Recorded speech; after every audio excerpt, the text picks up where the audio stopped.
नमस्कार। आज के इस वीडियो में बात करेंगे मेडिकल कोर्सेज विदाउट नीट कि आप नीट का एग्जाम नहीं देना चाहते हैं, उसके बाद कौन कौन से मेडिकल कोर्सेज है जो आप कर सकते हैं विदाउट नीट, है ना, नीट का एग्जाम ना दिए हुए। तो देखिए, सबसे पहले हम बता देते हैं कि नीट का एग्जाम यदि आप देते हैं तो उसके लिए आपको एमबीबीएस, ठीक है, उसके बाद आपको बीडीएस, उसके बाद आपको बीएमएस, ठीक है, फिर बीएचएमएस, बीयूएमएस। तो इस प्रकार के कोर्स में आपको एडमिशन मिलता है जो आपको क्या बनाते हैं, जो आपको डॉक्टर बनाते हैं। ठीक है, यदि आपको नीट का एग्जाम नहीं देना है, उसके बाद भी आपको मेडिकल फील्ड में काम करना है, उसके बाद भी आपको मेडिकल फील्ड पसंद है, तब भी आप लोगों के लिए बहुत से ऐसे कोर्स हैं जो आप करके मेडिकल फील्ड में काम या फिर अपनी सेवा दे सकते हैं। तो कुछ ऐसे कोर्सेज के बारे में आज मैं बात करूंगा जो विदाउट नीट। सबसे पहला कोर्स आता है आपका, पूरी आपकी जो नर्सिंग की फील्ड है, ठीक है, पूरी फील्ड खाली पड़ी है नर्सिंग की, आप करना चाहें तो आप उसमें भी अपना बेस्ट कैरियर बना सकते हैं। जैसे बीएससी नर्सिंग हो गया, ठीक है, बीएससी नर्सिंग के बाद यदि आप आगे भी पढ़ना चाहें तो होता है आपका एमएससी नर्सिंग। बीएससी नर्सिंग जो कोर्स होता है इसके बारे में फुल डिटेल वीडियो यदि आप चाहेंगे तो मैं बता दूंगा। ठीक है, 4 ईयर ड्यूरेशन का ये कोर्स होता है, आसपास कॉलेज पता कर लीजिए, नहीं तो इसका एग्जाम होता है। जैसे इस समय हाल ही में एग्जाम आया हुआ है एम्स का, ठीक है, एम्स से नर्सिंग का फॉर्म आया हुआ है। ये कौन सा महीना चल रहा है? अप्रैल, सॉरी मई, नहीं नहीं नहीं, अप्रैल के पहले वाला मार्च, ठीक है, सॉरी सॉरी सॉरी, सबसे बड़ा वाला सॉरी, है ना, मार्च। मार्च में फॉर्म आए, अब ये फरवरी से फॉर्म आया है एम्स से नर्सिंग का, चेक करेंगे तो मिल जाएगा। ठीक है, इसके बाद आप जेएनएम कर सकते हैं, है ना, एएनएम कर सकते हैं, और भी कुछ डिप्लोमा टाइप के कोर्सेज हैं नर्सिंग में, है ना, हेल्थ हेल्थ केयर सेक्टर में कुछ कोर्सेज रहते हैं छोटे छोटे, आप उनको करके भी जो है मेडिकल फील्ड में आप सेवा दे सकते हैं। सेकंड आता है आपका फार्मेसी। ठीक है, आप डॉक्टर के पास जाते हैं, डॉक्टर सीधे से आपको मेडिसिन लिख देता है, फिर आप जाते हैं फार्मेसी में, डिस्पेंसरी में जहां मेडिसिन मिलती है, फिर आप मेडिसिन को लेते हैं, ठीक हो जाते हैं। ठीक है, तो मेडिकल फील्ड का एक बड़ा पार्ट है फार्मेसी। ठीक है, इसमें क्या होता है, इसमें सबसे पहले होता है बी फार्मा, है ना, सबसे बड़ी डिग्री, 4 ईयर ड्यूरेशन। इसके बाद बी फार्मा के बाद आगे भी पढ़ना चाहें तो होता है आपका एम फार्मा। इसके बाद यदि आप डिप्लोमा लेना चाहें तो इसमें होता है आपका D pharma, diploma in pharmacy, है ना। ये सारे कोर्सेस करके भी आप मेडिकल फील्ड में जुड़ सकते हैं। इसके बाद जैसे जब आप बीमार होते हैं तो आपका जो है खून डॉक्टर निकालते हैं, फिर उसको लैब के लिए भेजते हैं, वहां पे आप कोर्स कर सकते हैं एलटी का, जिसको बोलते हैं लैब टेक्नीशियन।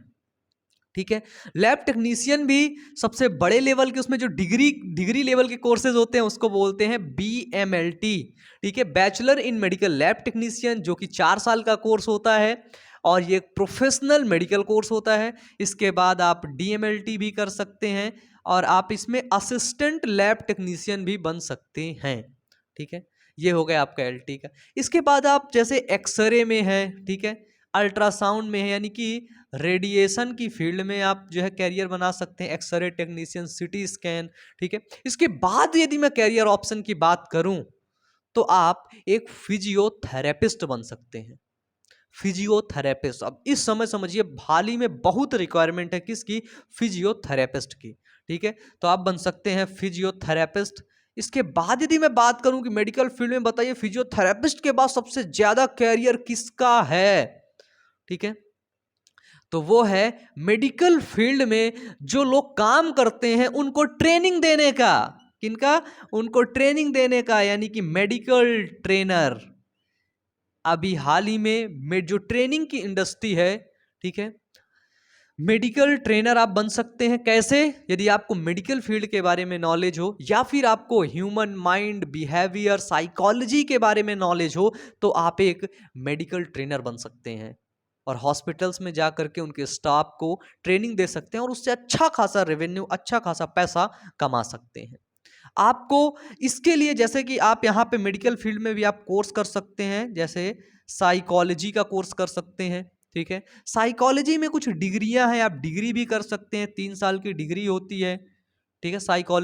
साइकोलॉजी में ह्यूमन माइंड और बिहेवियर के बारे में पढ़ा जाता है, डिग्रियां हैं, आप उनके बारे में पढ़ करके भी अच्छी जानकारी ले सकते हैं और अच्छी फील्ड में जा सकते हैं और बहुत अच्छा पैसा कमा सकते हैं। जैसे आप बायोटेक्नोलॉजी है, सेल बायोलॉजी है, जेनेटिक्स है, ठीक है, बायोकेमिस्ट्री है, बहुत ढेर सारी फील्डें हैं मेडिकल फील्ड में।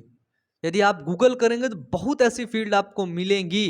अब आप उन फील्ड में अब आपको कैसे सिलेक्ट करना है, तो इन सभी का आपको इंटर्न्स कर लेना है ना, इंटर्नशिप कर लेना है। यानी कि 10 दिन, 15 दिन, 20 दिन आपको फार्मेसी में रहना है, डिस्पेंसरी में 10, 15, 20 दिन, महीने भर एक लैब में जाके रहना है, डॉक्टर के साथ रहना है। कुछ दिन आप रह रह कर देखिए, प्रैक्टिस हो जाएगी, समझ में आ जाएगा।